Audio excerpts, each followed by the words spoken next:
Always assume the person that you're talking to is coming from a good place. I love that one. And the way I say it is everyone is doing their best. Their best may not be what you want it to be, but it's the best they have. And if you look at it that way, it makes communication a lot easier. Welcome back to Neuroconversion Leadership, where we talk about effective communication and leadership, especially in the STEM workplace or wherever there are people who have challenges in communication. I'm Jeremy Doran. I particularly love to help great engineers become great leaders. Today we have Jon Loos with us. Jon, welcome. Hi, Jeremy. Thanks for having me. It's exciting to have you here. Can you explain to everyone in just a couple minutes what it is that you currently do? Yeah, so I am an engineering consultant. I work for Horner and Schifrin, which is headquartered in St. Louis, Missouri. We partner with municipalities, state DOTs, at least the work that I do, to kind of deliver improvements to the infrastructure around us. My office is in O'Fallon, Missouri, which is about a half hour outside of St. Louis. But I also live in O'Fallon, so I have a really unique opportunity to live and work in a city that I help better, which is kind of part of where I draw my purpose from every day. So you help people make their commutes shorter. Is that right? Not while it's getting built. I like to tell them that it's short term pain for long term gain. But yeah, the hope is Yeah. always that commutes get better, they get safer, and everybody gets where they need to get going. Yeah. So people love and hate you both. That's right. And one of the things I read about is you do roundabouts. Yes. I'm really interested in that, and it's off topic, but I'm in Rhode Island, and a number of places have just gotten roundabouts, and Okay. nobody knows how to use them. It will get better. Yeah, so I'm curious if you have any information on that, of how long it takes for people to figure it out and how much better it is than having stoplights and things. Well, just from better than stoplights, it reduces the conflict points of an intersection. So you can never really get into any kind of like a T-bone accident, which is where the high severity crashes happen. Most everything that happens is just going to be a fender bender or a rear end crash or something like that. So operationally, the crash severity is lower. There's a fewer number of conflict points in the intersection, so there's fewer chances for a crash to occur. And I think just as they become a little more in your area, everyone just kind of gets familiar with them. And the most important part is that they're designed correctly. Mm. We've put them into some communities where maybe the first one that went in wasn't designed the most practically, for maybe they had large farm equipment coming through or something like that, and so then they get a bad taste in their mouth about roundabouts in general. But I was down and giving blood in a different community, and they asked me what I did, and I told them I did a roundabout kind of just right up the road, and they told me that it was the best roundabout in town. Nice. I took that, thinking back about the resistance that we got in that public meeting, and that's not going to work here, and then hearing that they do like it, and change is always hard, whether it's in roundabouts or anything. Perfect. So we're going to talk about change because you brought it up. Not what I planned on, but it'll be fun. I lived in Italy and traveled around Europe for a year, and people just know how to use roundabouts there. And then I remember when I came back, there were still very few, but Mythbusters, the TV show, did a study on them to see if they actually increase flow through. And it was pretty startling how, when people had never seen one before, it was awful. But then once they'd seen it a few times, it got really good. So on the topic of change, tell me about that. So you are a consultant and you are trying to get people to change, or they already know they need change and you help them get there? Tell me more about that. Yeah, so our consultant business is solely around designing the roadway improvements. So we do a ton of different projects, but yeah, we get hired by an entity to provide construction plans for construction. So we need to make sure that our quality checks are in line, that we are giving the contractor a buildable set. Got it. And so you are dealing with contractors and the city or town. Is that Yes. accurate? Yeah. How different is the communication when you're talking to the city or town versus when you're talking to the contractor? the words that come through on the other side of the phone are a little different. But, I think that one of the things that's really cool about what I get to do and just infrastructure in general is you really do have an opportunity to improve the world that you live in. And when you're not out just to make a dollar and you are just out there to kind of help support this aspirational goal of improvement for the world, the city's there to serve their residents. I'm here to serve the city. And then ultimately we give the plans over to the contractor to build it, who want to build a good product. They don't want to cut corners. They want to build things well. And sometimes it's just a question of, hey, I'm not totally understanding this. And it takes a little while to get used to. Not every conversation has to be combative, because sometimes it does feel like you're on opposite ends of the coin. But ultimately, when you kind of understand where they're coming from and really what they're asking might be, they might have a different reason for asking than what you take right off the jump.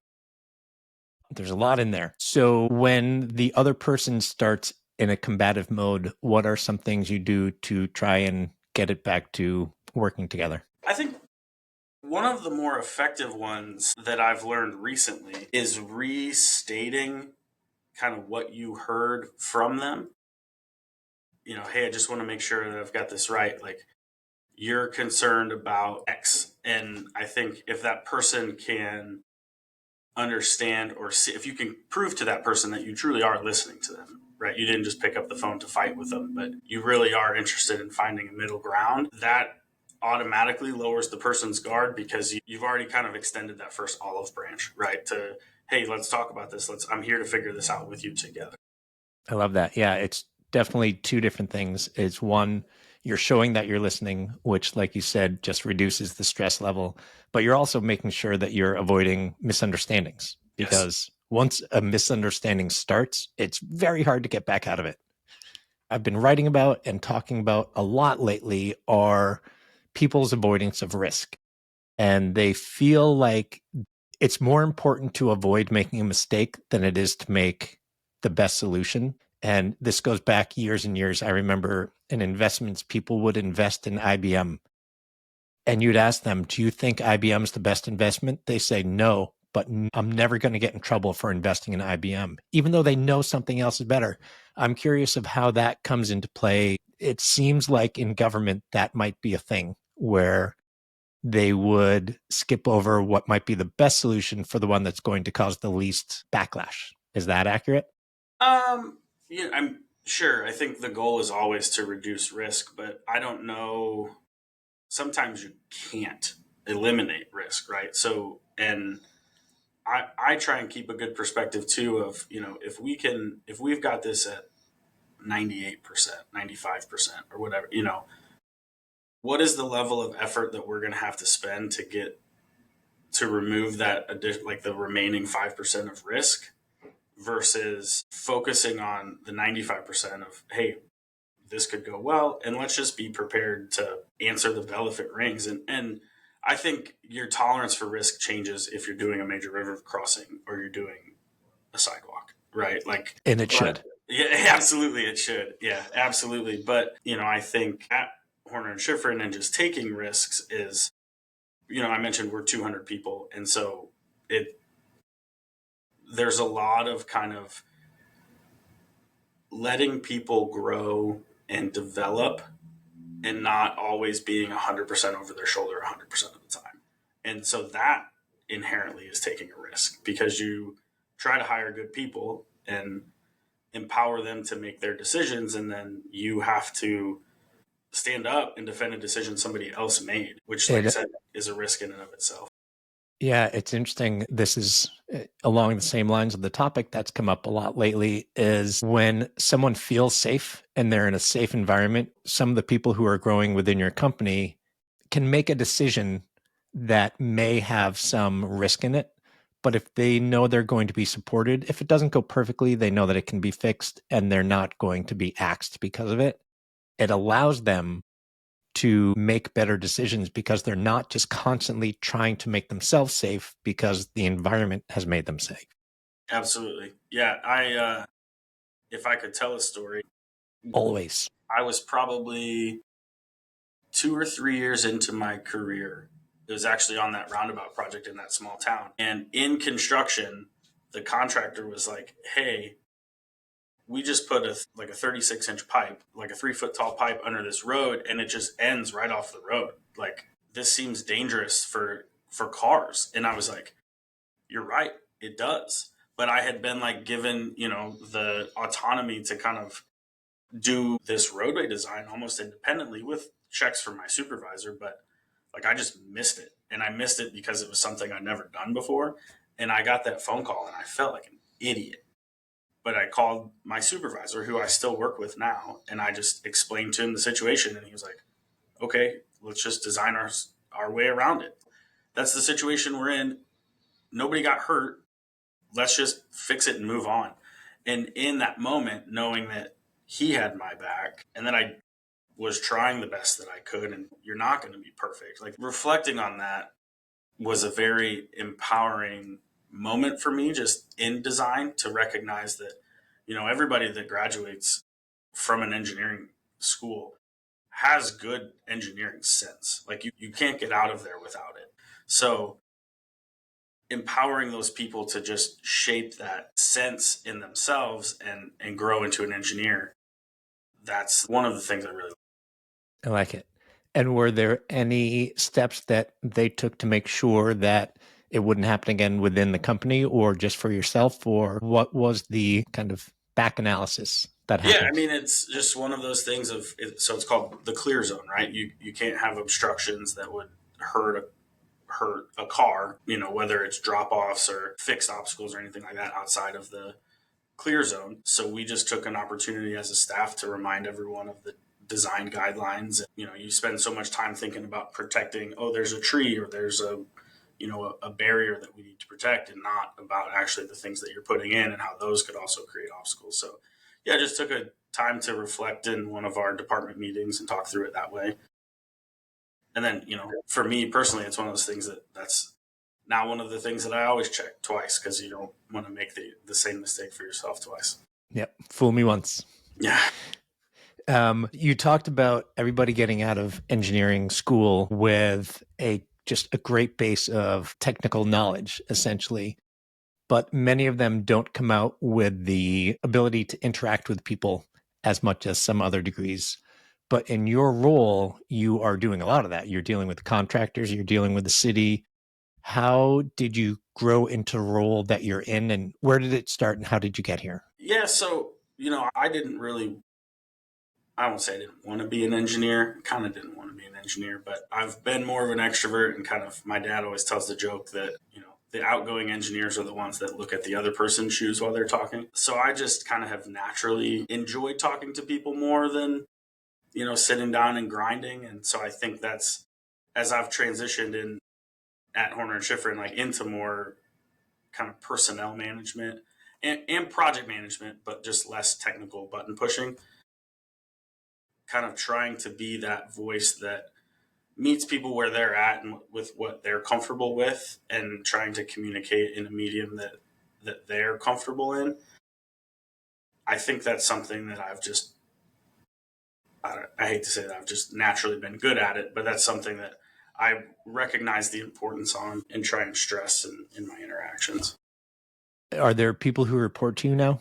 Yes, yeah. So about 3 years ago, um, our group was 20-ish people, and we all reported to the same person. And I was getting my MBA from Lindenwood University here in St. Charles, and one of my classes was organizational change and development. And so I did my final project on our group and restructured the group and wrote a paper about the effectiveness of a manager. If your entire job is only managing people, you can effectively manage 7 of them. If you have your own job on top of managing people, you really shouldn't manage more than 5. So taking that research, and I restructured our group and created a middle management tier, because was something that I was wanting to get out of my career, was just the opportunity to do more than just interact with cities and contractors. Like, that was a goal of mine. And then when I got there, it was kind of, okay, this is great.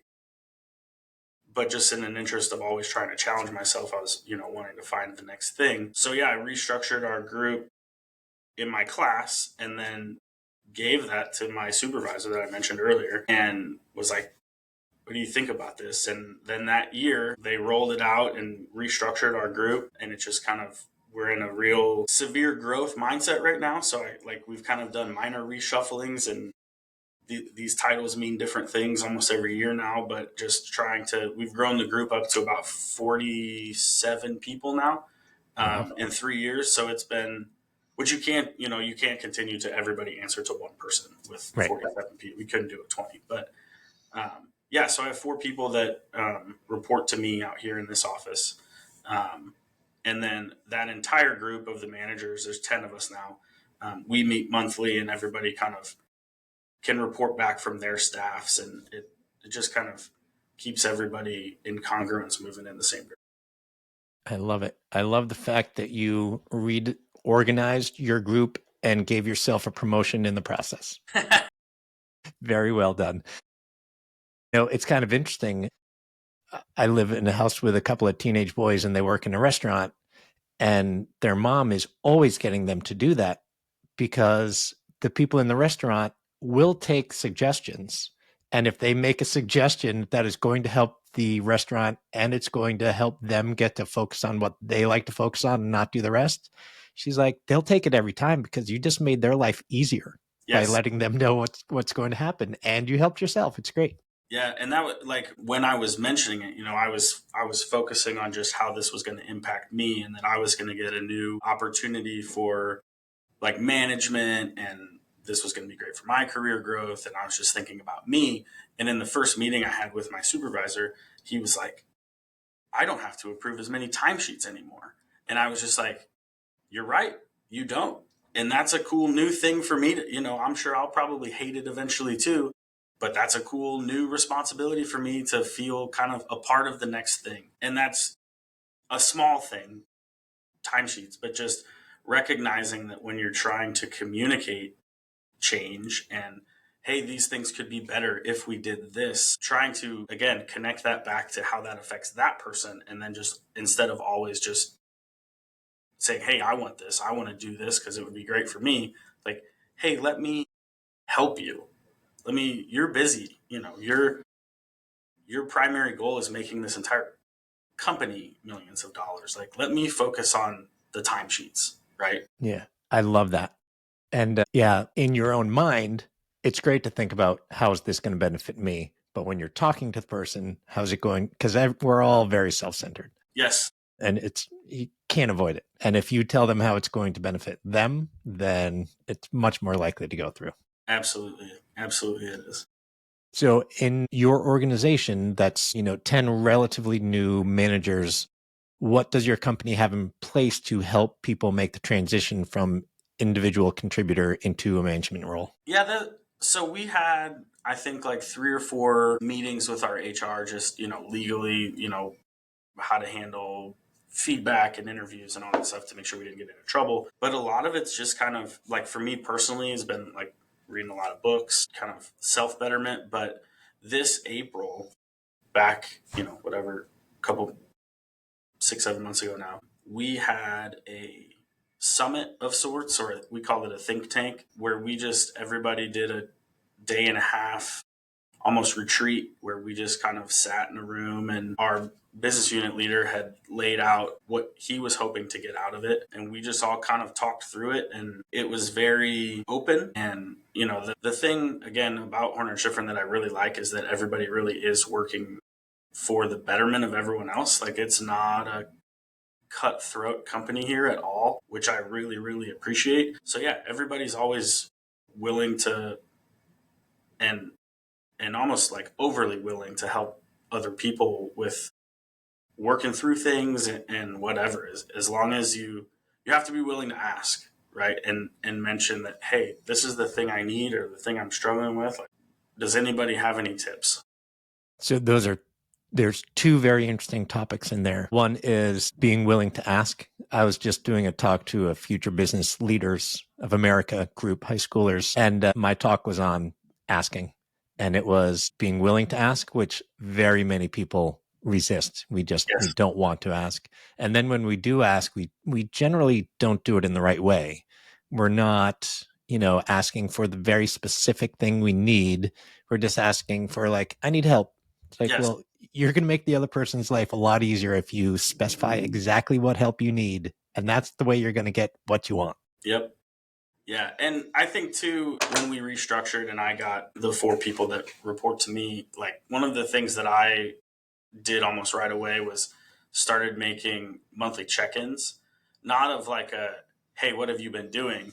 But just like, you're busy, I'm busy. This is a half hour that's kind of like an office hours. Like this is your half hour a month that if you've got something on your mind that feels so small that you don't want to come in here and bother me, this is the time to bother me because I'm already setting it aside. Like this is the safe space for you to ask it. And I might have some things that I want to talk to you about that I don't want to freak you out by calling you in here in the middle of the day to talk about. Like this is the time. And outside of that too, right? But I do think sometimes people are afraid to ask because they want to be respectful of people's time and oh, it's not that big of a deal. I'll just, I'll get over it. And then it just I'll get over it, I'll get over it, I'll get over it. And then you blow the top off and somebody gets mad for whatever reason, right? I mean, it could be just the person next to them's clacking their keyboard too loud. Yeah. But yeah, so just trying to provide people that space to have the conversation that they're comfortable. Love it. Too many people put off meetings for like once a year annual reviews. They're like, well, a lot of stuff has happened in the Yeah. meantime. So Yeah. that's I great. mean, we do our employee survey once a year. And I've tried to get that to happen more often because I feel like, do you like your job? Agree, disagree, like could change whether you hit 2 stoplights on your way to work or 1. It could like that could be solely affected by something completely outside of what's happening at work. And if we only ask people once a year, you're not getting the right kind of feedback. So once again, it's all about traffic and road design, right? Yeah, that's right. The other thing that you talked about, people are willing to help maybe too much. Tell me more about being too willing to help. Oh, I not in a bad way at all. Just if somebody needs something, whether it's on the personnel management side or project execution side, like we just have such a great culture of helping each other out. Of it's like, hey, I've got this problem with this person. Has anybody dealt with somebody showing up late consistently? No, but you're not going to run into crickets like on our leadership teams chat. Like you'd be like, yeah, hey, let's connect offline. Nobody's ever going to give you a I'm too busy to help. And it's that, like I said, with personnel. Or I had a project last year, the road embankment failed and the road slid down the hill. It was closed. It was like 45 minutes to get around from one side to the other. It was in like a real rural part of Missouri. And so we went from that thinking it was going to be like a 9-month design period to we did preliminary to final plans in 80 days. And we mobilized about 14 people out of our group. Some of them were just like, yeah, I can give you 4 hours to just review the plans and make sure that we're not missing anything, super critical. But that was a really rewarding experience for me, just seeing that everybody from top to bottom, no matter how busy they were willing to recognize the importance of delivering this for the client, but also for like the people. Like if we turned it in on July 1st so that it could start construction in August and finish by November. And if it hadn't finished by then, it was going to stay closed for the winter because it just would be too cold to, pour the concrete or asphalt pavements. So we were really, really pushing to get it done so that all these people wouldn't have to wait another 4 or 5 months to literally take 45 minutes to like 30 miles to get from one side to the other. Oof. So yeah, everybody is always willing.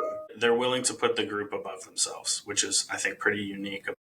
There's some balancing that needs to happen in there, though.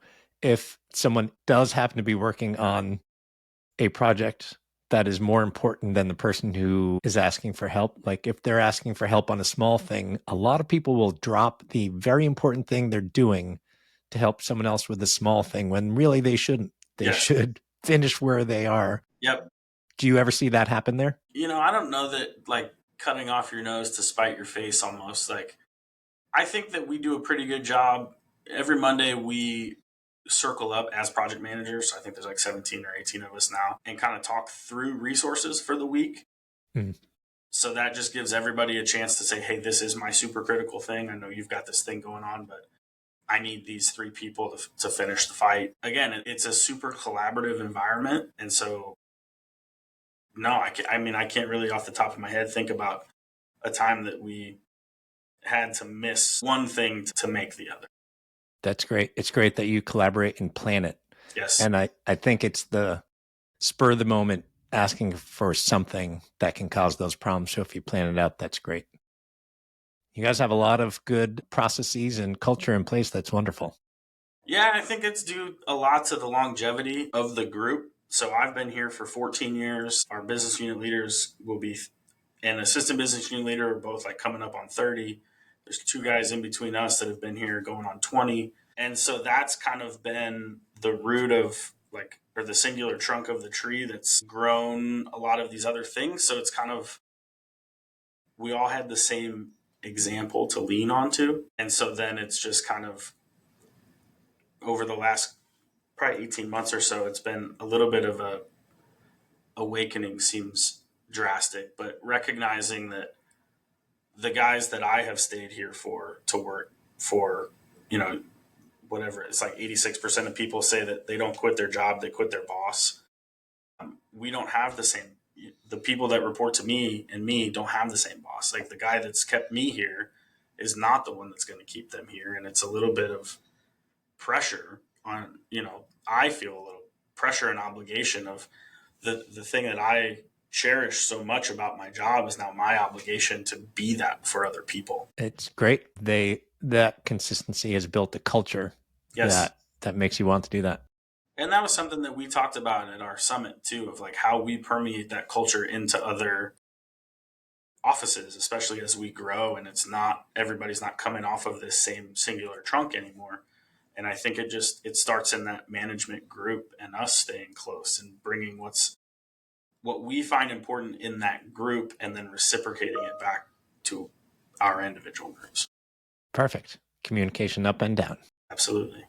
Love it.